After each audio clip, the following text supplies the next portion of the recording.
na segunda metade deste século, a gente já vai ter mais idosos do que pessoas de 0 a 39 anos. E aí é que eu não entendo o preconceito nas empresas. Fran, isso está acontecendo, não é verdade? Infelizmente está, né? E já faz bastante tempo que isso está acontecendo. Esse preconceito ele vem, na verdade, da sociedade para dentro das organizações, né? Da casa da gente para dentro das organizações. E as empresas não estão se preparando para as mudanças da nossa pirâmide etária. A nossa pirâmide etária, que tinha um formato assim, né? De você tinha pessoas jovens e pessoas mais velhas. Hoje, ela já passou por várias mudanças e a gente tem cada vez mais pessoas idosas em cima e menos pessoas jovens na base. Só que muitas empresas não estão prestando atenção nisso, ainda pensam que o Brasil é um país jovem e ainda continuam achando que só podem contratar pessoas jovens para os seus quadros. Então, e aí, quando a gente está falando de diversidade nas empresas, ninguém lembra de trabalhar a parte do etarismo. Aliás, o etarismo é um preconceito, né? E as empresas não lembram de trabalhar isso. Pessoas acima de 40, acima de 50 anos estão aí no mercado de trabalho, firmes e fortes. Eu estou aqui, 44 anos, né, Fran? E aí, o que as empresas estão fazendo hoje para isso mudar? Você acha que está no mesmo ritmo em que, de fato, as coisas estão acontecendo e estão mudando? não, na verdade não, né? O etarismo ele é o preconceito de idade, que às vezes é chamado de ageísmo, idadismo, ele tem vários nomes, né? E ele pode afetar várias faixas etárias, né? Ele pode estar presente em várias fases, mas ele é mais forte com pessoas mais jovens e com pessoas mais velhas, né? Muito mais com pessoas maduras, né? Principalmente dentro das organizações. Frente às mudanças que estão acontecendo, né? Da gente ter uma população envelhecida, da gente estar tendo menos filhos, né? E a gente está tendo mais qualidade de vida, então a gente está vivendo mais. Sim. As empresas deveriam estar se preparando para isso, porque eu não vou ter jovens talentos para buscar como eu tinha antigamente, né? Então, eu tenho que repensar onde que eu vou buscar essas pessoas, que pessoas que eu vou buscar e como que eu vou trabalhar essa diversidade dentro da minha organização. E você sabe que eu estava vendo uma pesquisa do World Economic Forum e que ele traz que algumas das habilidades do novo profissional, do profissional do futuro, que eles tanto falam, né? Entre elas a gente fala de resiliência, de trabalhar bem com conflitos e com estresse. Coisa que um jovem não tem ainda a maturidade para isso. E que qualquer profissional acima de 40 anos, ou a maioria dos profissionais acima de 40 anos, já tem. Tá aí mais um contrassenso, né, para a gente falar. Eu acho que tem muitos estereótipos negativos relacionados à idade, né? E a gente acaba tendo esses estereótipos tanto para jovens como para velhos, né? A gente não aproveita o que cada um tem de melhor, né? Isso que você está falando, quer dizer, as pessoas maduras tendem a ser menos ansiosas, né? Tendem a ter mais resiliência, tudo isso que você falou, né? A gente também não pode generalizar porque não é todo mundo, né? As pessoas mais jovens tendem a ser mais ansiosas, sim, né? Tendem, às vezes, a terem mais facilidade com tecnologia, o que não significa que os mais velhos não tenham, né? Então, o que a gente tem que tomar cuidado é de não colocar muito esses rótulos, sabe? Porque quando a gente coloca o rótulo, a gente, na hora de buscar essas pessoas, a gente já fala, não, eu não vou buscar essa pessoa porque ela não vai conseguir me atender nisso, né? E justamente a gente fala, para trabalhar a integração geracional, para aproveitar o melhor de cada um. Eu tenho até um case com relação a isso que você trouxe, né? Uma aluna minha até que trouxe esse exemplo. Ela falou, olha, eu trabalho numa área de atendimento ao cliente. E uma vez um cliente muito furioso ligou e nós éramos todos jovens na área, tinha sido recém-contratado uma mulher que tinha mais de 50 anos, que tinha uma dificuldade terrível com Excel e a gente achava engraçado porque ninguém tinha dificuldade com Excel e a gente falava, ai meu Deus, ela leva muito tempo para fazer planilhas e tal. Mas quando esse cliente ligou, parecia que o telefone estava pegando fogo, ninguém queria mexer naquilo, ela pegou, atendeu, resolveu o problema super calmamente, ficou todo mundo assim parado, olhando, quase aplaudindo. Ela resolveu o problema maravilhosamente bem e ela passou a ser respeitada dentro da área a partir daquilo, porque aí a gente entendeu como a gente pode aproveitar o melhor de cada um, né? E a gente passou a ajudá-la nas planilhas e a entender que tudo bem, ela não é boa na planilha, mas eu também não sou boa para fazer isso que ela faz. Exatamente. Né? E uma das coisas que eu tenho falado muito também, né, é que ninguém se salva sozinho. A pandemia veio aí para trazer essa informação claríssima e cristalina para a gente, né? Se você não tomar vacina, eu e todo mundo, a gente vai continuar tendo a Covid aí no mundo. Agora, a colaboração entre esses públicos é o que vai fazer uma empresa crescer e trabalhar de cada vez mais produtiva. Essa é a minha visão. Você acha, Fran, que as pessoas acima dos 40 anos também estão já habilitadas tecnologicamente dizendo? Você viu algum movimento acontecendo nesse com certeza. sentido? Com certeza. O que eu sempre brinco que assim, nós, né, eu tenho 59, né? Então, para mim, a tecnologia é como uma segunda língua, né? Eu não sou nativa digital, mas eu tive que aprender desde que eu comecei a trabalhar. Eu já passei por várias, né? Eu vi aparecer um computador na área, né? Isso é uma coisa impensável para um jovem de hoje, né? Que ele já nasceu com o iPad na mão, não sei, com o computador na mão, o celular, enfim. Então, nós tivemos que aprender e nos adaptarmos a várias linguagens, né? A várias mudanças, à internet, a várias coisas. O que aconteceu na pandemia é que as pessoas que estavam desatualizadas ou que tinham medo, né, de mexer com WhatsApp, essas ferramentas tipo Zoom, todas essas para a gente se comunicar à distância, né, Teams, Meets, enfim, tudo isso, né, as pessoas começaram a aprender, porque era o único jeito de você se comunicar com as pessoas, com os parentes, com os amigos, né, e perceberam que não era um bicho de 7 cabeças. Então isso foi muito legal porque teve um aprendizado muito grande. E mesmo, por exemplo, eu dou aula.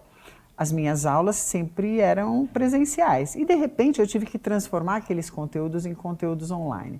Mas você imagina, 4 horas de aula, né, que eu dou aula na pós.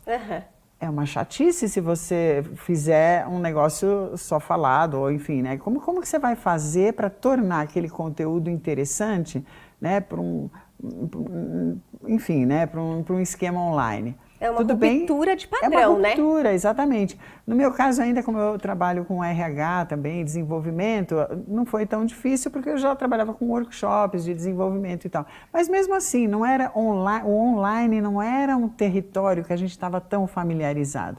E a gente aprendeu, né? A gente teve que aprender um pouco na marra, na pandemia. Até empresas precisaram aprender muito rápido, porque já vinha um movimento de digitalização, mas tudo ia acontecendo meio devagar, né? Eu também vi empresas aí apanhando para poder levar a acessibilidade ali digital para dentro da casa do funcionário, etc. Quer dizer, tá todo mundo no mesmo barco, né? Exatamente. O home office era uma coisa que era também um bicho de 7 cabeças para as empresas, né?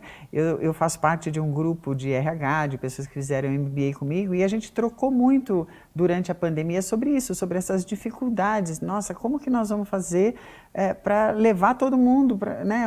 Exatamente, levar equipamento para as pessoas e conseguir trabalhar à distância e não parar, né? Então esse foi um debate bem interessante, eu acompanhei, enfim, apesar de atuar como consultora, tem vários diretores de recursos humanos no grupo e tal, e a gente foi acompanhando o que eles estavam fazendo e teve muita tentativa de acerto e erro, porque era novidade, né? Ô Fran, e dentro das empresas, assim, eu queria que você me contasse um pouquinho, porque eu sei que as empresas te procuram para que você possa fazer algum tipo de consultoria para eles e tudo mais. O que é que você vê que é mais difícil para as empresas abrirem mão e fazer um movimento de não ter mais esse preconceito mesmo com a coisa da idade? As empresas, que são as pessoas, né, que é a nossa cultura, é muito imediatista. Nossa cultura é muito imediatista. Então, eu penso assim, eu não tenho, por exemplo, muitas pessoas acima de 50 anos na minha organização, eu vou contratar, sei lá, 6, 7 pessoas, eu vou colocar aqui e isso vai dar certo, eu já vou ter uma mudança, né? Então, assim, é difícil você conscientizar, né, as pessoas que estão te contratando, enfim, que estão querendo fazer um programa desse, que é um programa, é um projeto de médio prazo, não é uma coisa de curto prazo. Você precisa sensibilizar todo mundo, né? A sensibilização ela tem que começar de cima, na minha opinião, porque se a liderança não está sensibilizada, quem define, quem que vai dar o ok num processo de seleção? Né? O gestor. Aí tudo bem, por mais que recursos humanos falem, não, vou apresentar, vou fazer seleção às cegas e vou apresentar pessoas que tenham, sei lá, mais de 50 anos no processo e tal. Se o gestor tiver o preconceito, ele não vai querer. Né? Então eu tenho que fazer esse trabalho, se isso não for um valor dentro da minha organização, não estiver no DNA, eu tenho que fazer um trabalho de base. Eu tenho que sensibilizar todo mundo, né? Aí eu posso entrar com programas de mentoria reversa, né? Eu tenho que entrar com um grupo piloto, na minha opinião, eu acho que funciona muito bem. Fazer um acompanhamento desse grupo piloto, acompanhar os líderes, acompanhar quem está recebendo e quem está entrando, sabe? Realmente fazer um trabalho, pelo menos durante um ano, como um programa de trainee, sabe? Fazer um programa de trainee só que para pessoas maduras. Porque eu acho que aí, eu tenho alguns cases que eu atuei através de outras consultorias, isso dá certo, né? Quando você entra e faz um trabalho bem, sabe? Cadenciado, acompanhando e tal. Aí, depois a coisa vai sozinha, mas na primeira não vai. Se você simplesmente colocar as pessoas lá dentro, não vai dar certo. Assim, a chance de dar certo é muito pequena, não é que não vai. E tem uma coisa cultural nossa, né? Tem. Da gente falar, não, eu quero alguém que seja ágil, alguém que isso. Isso. E aí você não pensa numa pessoa madura quando você está falando de agilidade. Eu vou trazer uma coisa aqui que é engraçada, mas eu me lembro que eu chegava do trabalho em casa, um pouquinho antes da pandemia, e os meus pais sempre me ajudaram muito com os meus filhos. Eu me lembro de abrir a porta de casa e ver o meu pai e minha mãe com os meus filhos rolando no chão. Ou seja, fisicamente eles estão muito bem. Agora, precisa tirar o preconceito de que, mentalmente, de que eles não têm mais habilidade para isso, porque uma outra coisa que me incomoda demais é você pensar que, não, então agora que ele se aposentou, ele pode ir lá, de repente, trabalhar na frente do caixa de um supermercado, embalando as compras. Isso. Poxa vida. Muitos cargos operacionais para quem se aposentou, né? Então, isso é uma outra coisa complicada também, né? De você, eu não sei a partir de que momento, né, a gente começa a achar que as pessoas maduras perdem a capacidade de cognição, a capacidade de aprendizado, enfim, né? Porque se você pensar, a tua carreira ela vem num crescente. Aí, de repente, você sai da organização, sei lá, com 50 anos, 55 anos, 60 anos, você não encontra mais vaga.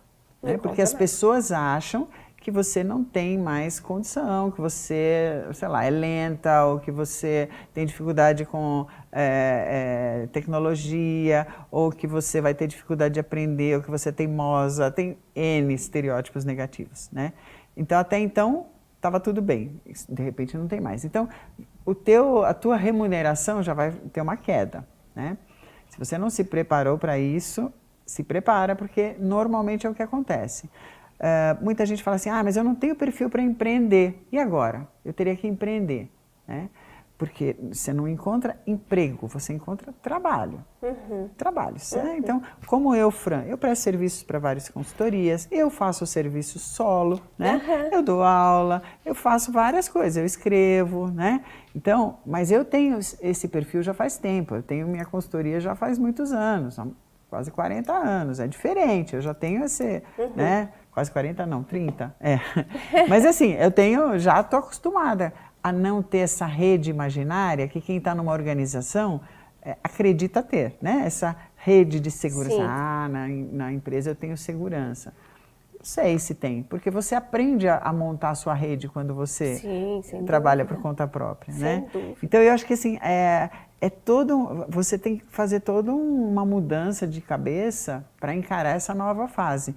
E os programas de preparação para aposentadoria normalmente não te preparam para o que você vai encontrar. né? Porque eles são os mesmos desde que eu me formei. Que foi a primeira coisa que eu fiz nem quando eu me formei. No segundo ano da faculdade eu fiz um estágio na área de RH. A primeira coisa que eu fiz foi um programa de preparação para aposentadoria. Ó, Fran, você vai procurar informações e ajudar a implantar, enfim, né? Na verdade, implantar um programa de preparação para aposentadoria, que eu nem sabia do que se tratava. Só que o programa que no final eu acabei montando é o que eu vejo que existe hoje em muitas empresas. Você faz um módulo de preparação financeira, né, de planejamento financeiro, você faz um módulo disso, um módulo daquilo, coloca todo mundo para fazer e pronto, na hora que sai, né? Nossa. Aliás, Fran, vamos voltar um pouquinho aqui, né? Vamos lá. Eu queria que você me contasse um pouquinho da tua trajetória, porque eu quero entender em que momento você teve essa virada. Você fez faculdade de Psicologia. Psicologia. Tá, me conta, como é que você foi enveredando aí para esse caminho? Que, aliás, gente, esse aqui é o livro que a Fran lançou, Etarismo. Etarismo é um preconceito de faixas etárias, não é isso, Fran? Então, fica aqui a minha recomendação, um livro incrível. E eu quero saber como foi que você chegou aqui. Legal. Bom, então eu fiz psicologia, né? E como normalmente a maior parte das pessoas que vão fazer psicologia, eu queria fazer psicologia clínica, né? Nem me passava eu nem sabia que o psicólogo podia atuar em recursos humanos, né? Só que eu sou de família europeia, né? Falo francês.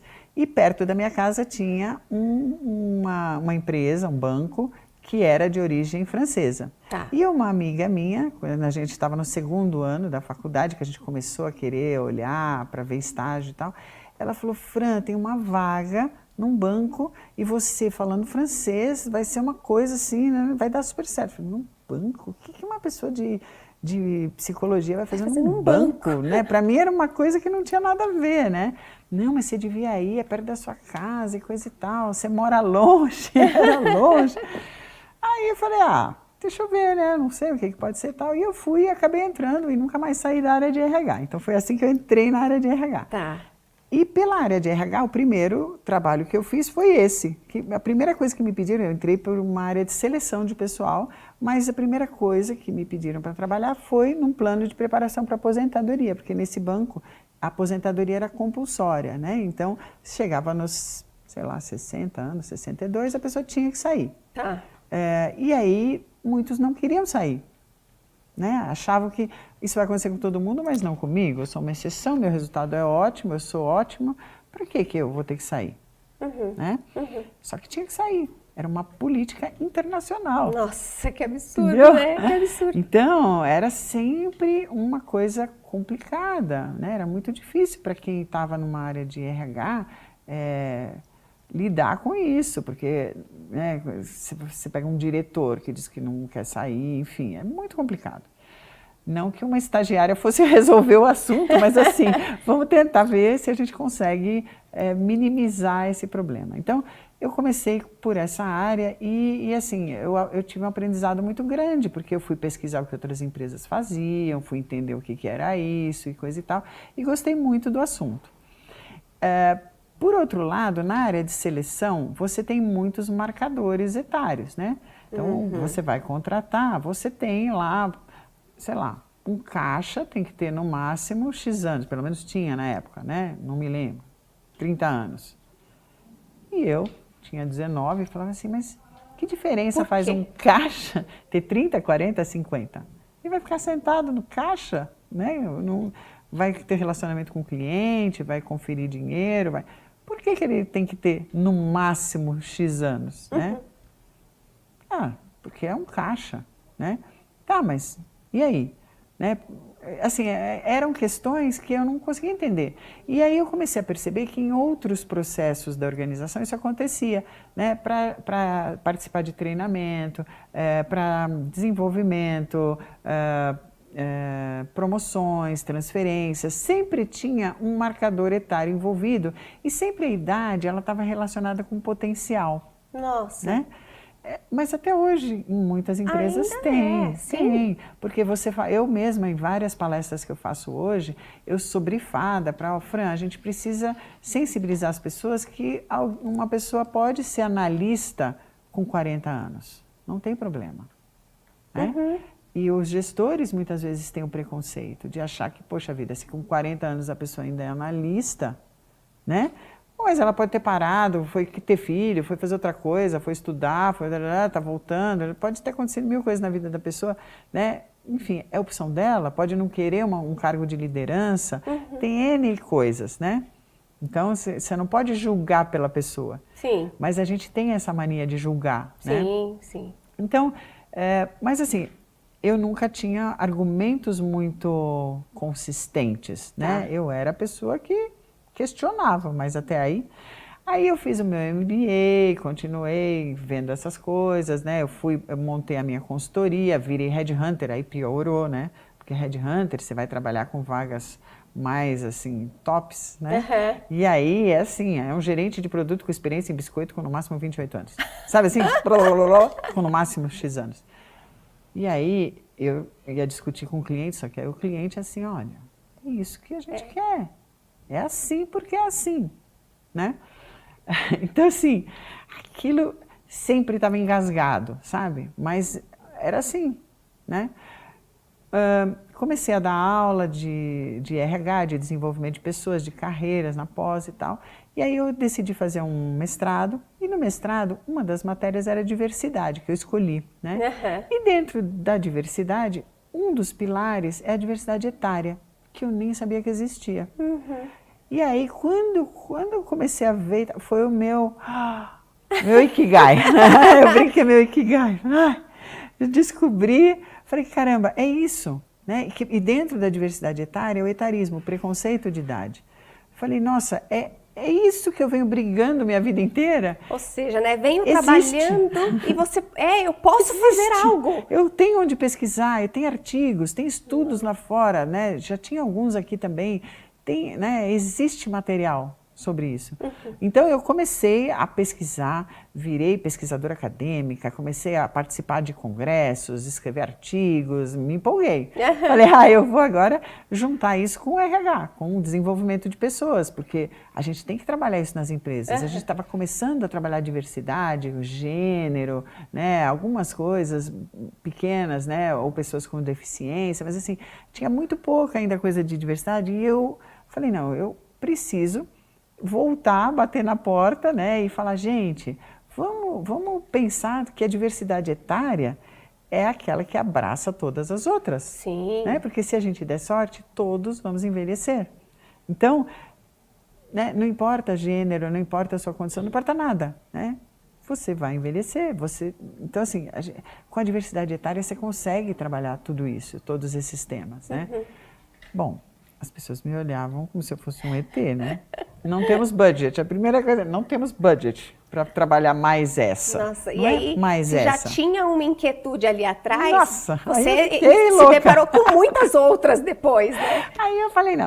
Porque eu falei, gente, não é questão de budget, é questão de conscientizar. Vamos lá, né? Porque assim, não, mas a gente tem aqui muita gente acima de 50 anos na empresa. Tá, você tem, mas você contrata? Porque você tem, porque estão aí, né? Já estão no cargo de gestão, sei lá, né? Não sei também qual a representatividade, qual o percentual.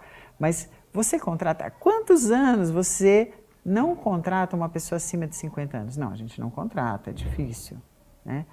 Talvez algumas organizações para um cargo de direção, mas assim, não é uma coisa sempre comum. Pensando em alguma coisa num top também, né?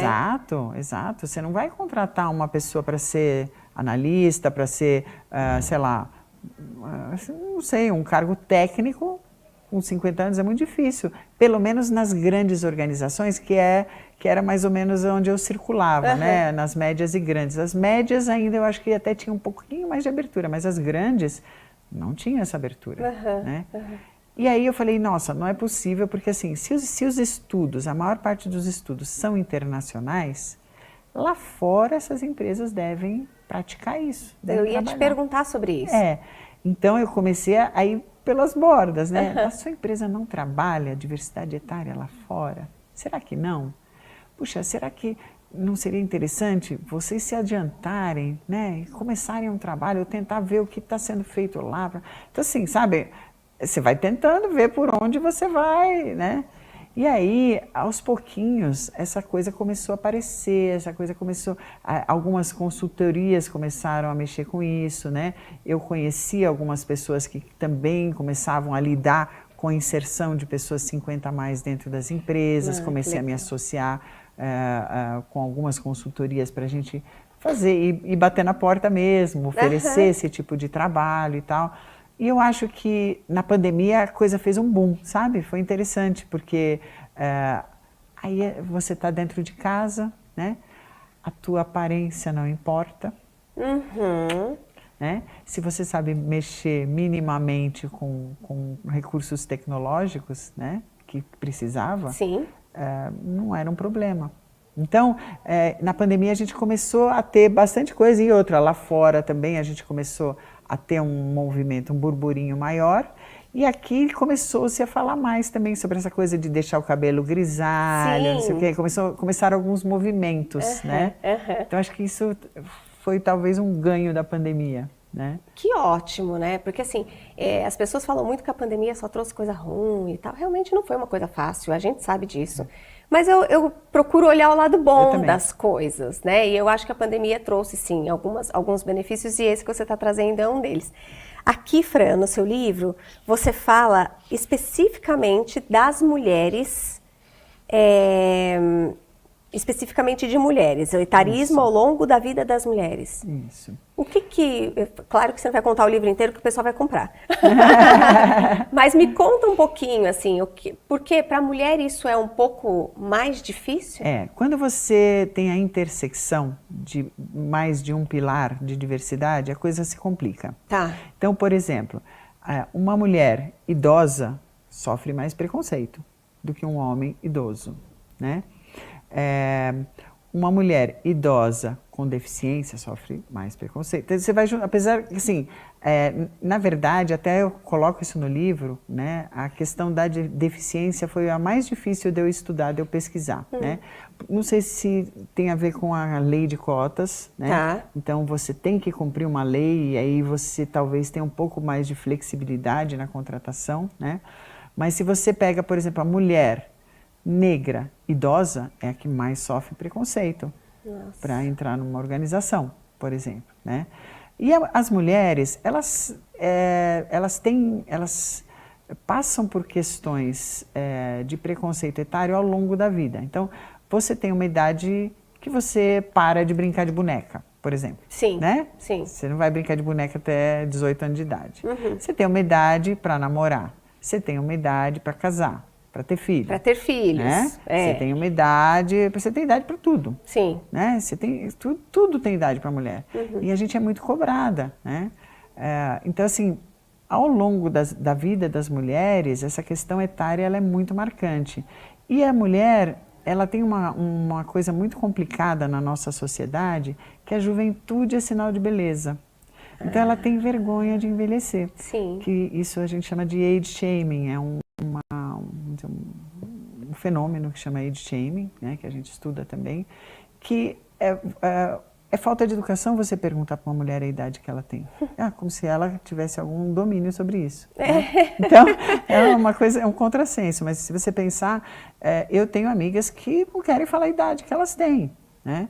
Então, tudo bem o homem deixar o cabelo branco, mas a mulher nunca. Hoje não mais, né? A coisa tá mudando muito, graças a Deus. Tá mudando, mas assim, tem que ter um super corte, tem que ter isso, tem que ter aquilo, não é qualquer cabelo grisalho que também é aceito, vamos lá, né?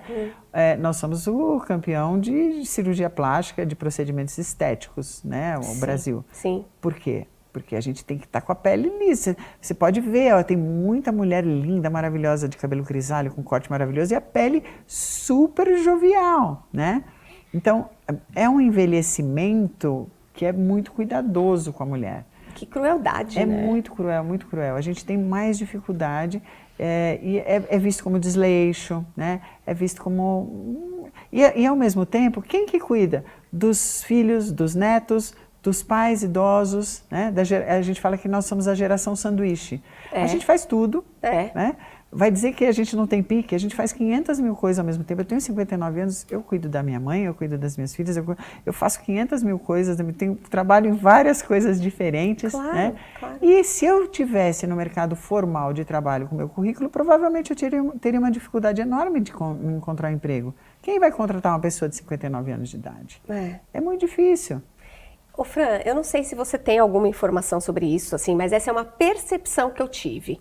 Eu tive a percepção de que, na pandemia, tantas empresas sofreram, tiveram que parar, não tinham mais como se sustentar financeiramente, é uma questão global, a gente entende, e a gente começou a ver muitos cortes acontecendo.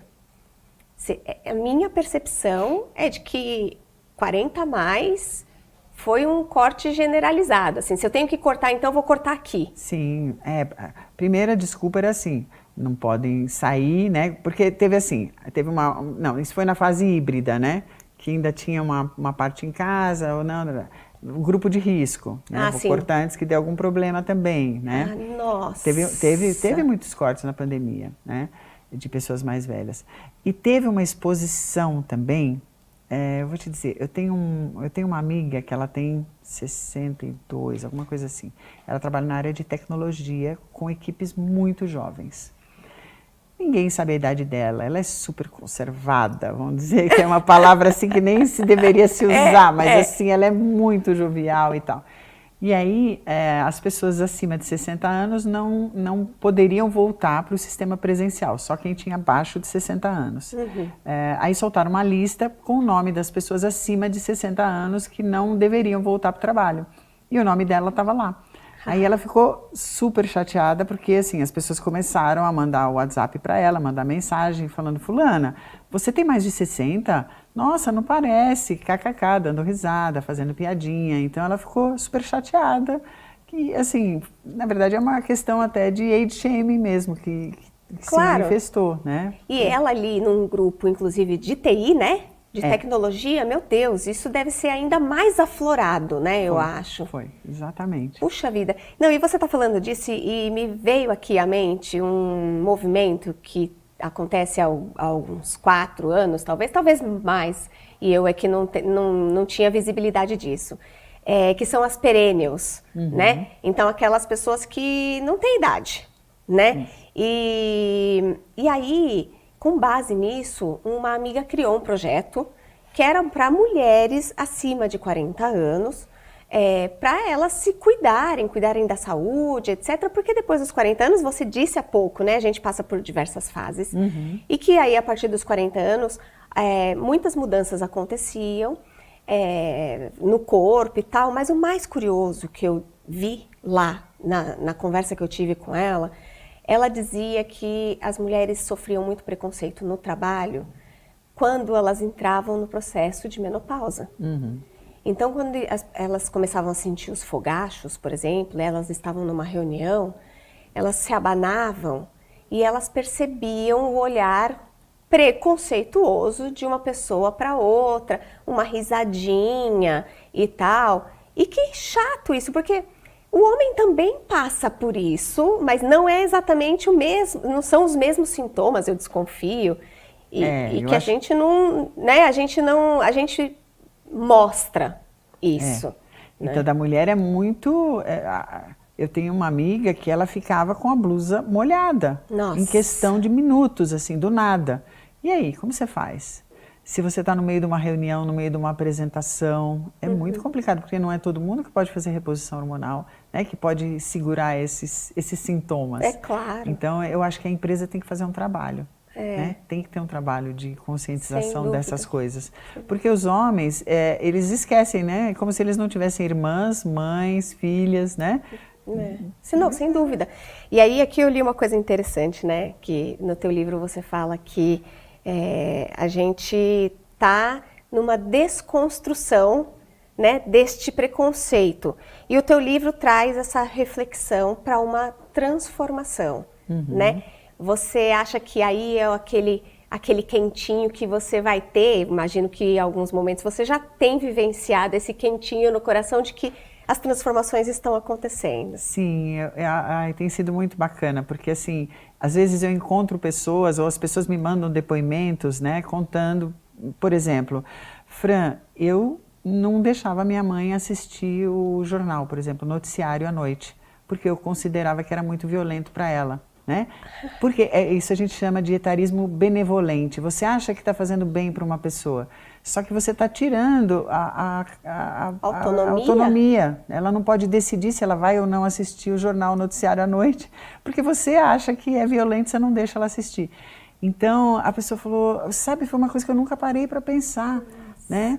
Então, a gente faz muito isso como filho, como filha. Faz, né? sem dúvida. Não vai dirigir, não vai beber, não vai assistir o noticiário, não vai fazer aquilo. A gente vira pai e mãe dos mais autoritários com os nossos pais, né? De uma hora para outra.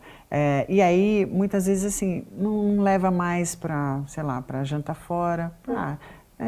Tem que ser cedo, tem diabetes, não vai poder beber, não vai comer isso, não vai comer aquilo, né? Então nem leva no restaurante. Não leva no cinema porque não vai ouvir direito mesmo, então vai ter perda de tempo. Sabe assim, você começa a isolar o idoso. Então, para mim tem sido muito bacana eu perceber assim que de repente algumas pessoas estão ficando abaladas, sabe? Percebendo que elas estavam fazendo essas coisas. E sem prestar atenção, porque está no piloto automático, né? O preconceito está dentro da gente, a gente não percebe. É uma coisa cultural. E aí a gente vê aí na televisão, né, as pessoas tanto falando, não, você não pode mais usar a frase X, porque isso está relacionado ao preconceito X. Mas ninguém fala do preconceito geracional. Isso é uma coisa que eu tenho percebido. Não tá exposto tão forte, e isso me traz até a impressão de que porque para fazer esse movimento, eles não têm voz mais, né? A geração mais madura não tem voz para poder fazer um movimento como esse, ou elas mesmas se colocaram numa posição de que é isso mesmo, e tá tudo bem, né? A gente vai ficando invisível, né? Nossa. Então, eu acho assim, eu estou numa bolha que eu vejo muita exposição, muita coisa relacionada a esse assunto. Mas provavelmente, para quem está fora, talvez não seja tão forte como para mim, né?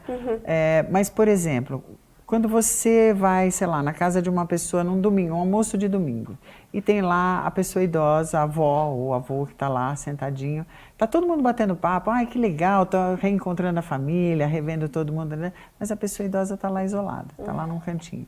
Ninguém tem paciência de conversar, ela já contou aquela história 50 vezes, ninguém mais quer ouvir, ou tem um problema de surdez, é difícil a comunicação, né?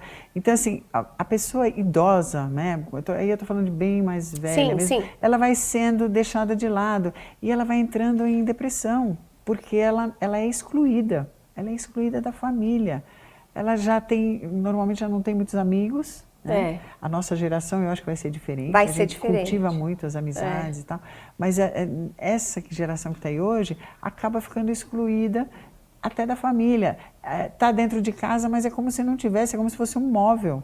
Sabe? Muito triste. Não à toa a gente ouve algumas pessoas, já mais depois dos 85 anos, por exemplo, ouvi isso da minha avó, que morreu com 93, dizendo, não, eu não tenho mais nada para fazer aqui. Exato. Eu quero ir embora. É muito triste, né? E a gente precisa realmente desmistificar esse tipo de coisa, porque a gente tem que fazer essa transformação acontecer. Eu tô com você, Fran. Tô super com você nessa, assim, quero mudar. Meus pais fizeram agora 50 anos de casados, Fran. Legal. E aí eu fui num salão, onde a gente fechou a festa, e aí eles me disseram assim, olha, normalmente uma bodas de ouro, a festa não vai até muito tarde e tal, então você quer fazer uma festa mais curta? Eu falei, não, porque inclusive eu vou contratar banda. Mas banda, né? Você acha que faz sentido? Eu falei, olha, quando você estiver aqui no dia da festa, você me responde, né? Assim, essa pergunta que você está me fazendo. E a festa dos meus pais, eu contratei banda porque meus pais dançam a noite inteira. E a festa foi até muito tarde e só parou porque a banda acabou. E os meus pais foram até o fim da noite dançando. Minha mãe com salto alto, arrasando na pista. E assim, eu não consigo ver os meus pais, que estão na casa dos 70 anos, como idosos, como pessoas que estão velhinhas. Para mim isso não funciona mais, não é assim, sabe? E não é. Se a gente vai viver até os...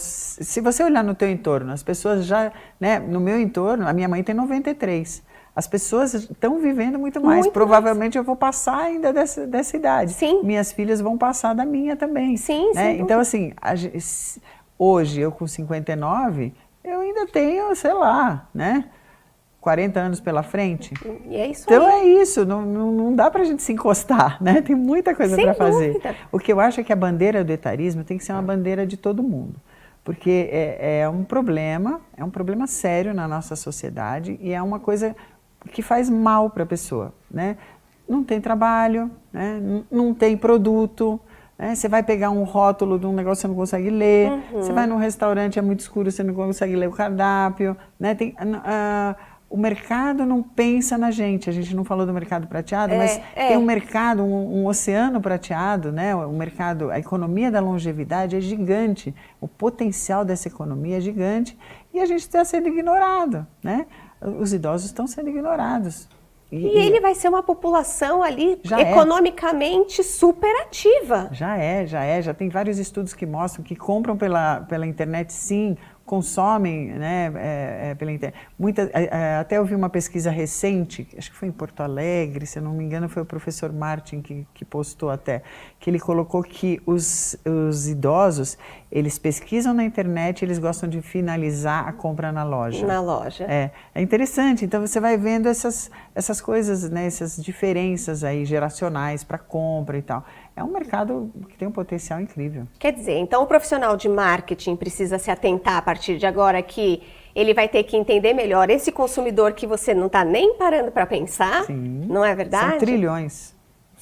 Se a gente vai viver mais, a gente vai precisar de médicos mais especialistas, né, na nossa idade, na idade mais velha, mas não como é feito talvez hoje, né, porque eles vão estar mais ativos fisicamente, mentalmente. A Geronto está a 1000. Exato, exato. Bom, então o recado que está claro aqui dentro da nossa conversa é, pessoal, vamos quebrar esse preconceito, vamos transformar isso, porque o mercado prateado está a todo vapor e as empresas precisam parar de olhar para essa coisa do limitador de idade na hora de contratação, né, Exatamente. Fran? Muito bom, Fran. Conversa com você foi incrível, foi ótima. Obrigada pela tua generosidade de estar aqui com a gente. Imagina. Gente, a minha extraordinária de hoje é a Fran, com uma história ainda mais extraordinária. Então, acompanhe a gente aqui no canal. Semana que vem a gente tem mais. Fran, muito obrigada pela tua participação. Muito obrigada, eu que agradeço. Vamos semeando aí para a gente conseguir trazer mais gente para essa batalha aí contra o etarismo. Eu tô contigo, pode deixar. Obrigada, Fran.